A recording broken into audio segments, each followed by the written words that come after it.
Okusinziira kwa alipoota eno, abakulembeze b'abasiraamu bano babadde nga batemulwa bayeekera ba Allied Democratic Forces. Gen Kale Kaihura agambye nti weewaawo mulimu entalo ez'omunda mu basiraamu naye ng'obutemu bwonna bubadde bukolebwa bayeekera ba ADF. Kaihura ategeezezza nti emmundu za poliisi zibadde zikozesebwa buli kiseera mu butemu. There are statements in meetings where they are saying, and I can meetings and say focus on how to eliminate these people who appeared on the flyers, tarnishing their reputation, the Muslim community, where they were referring to them as the enemies of Islam. In church, in preaching, and that they are snakes who deserve to die.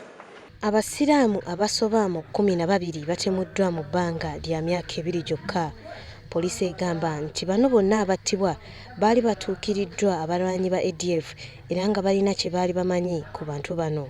Wabula ng'oluvannyuma lw'okugaana, abasiraamu bano baatandika okunoonyezebwa n'okutemulwa.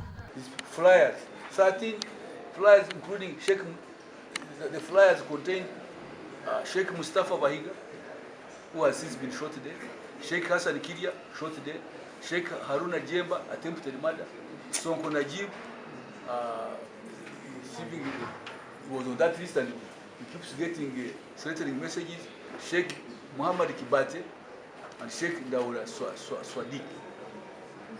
Initially, this was over the William Street market. Although when you say it, they say we are pretending to use this, but we have evidence. Muno bakakwata abantu abawerera ddala 36 nga beekusa ku nsonga zino.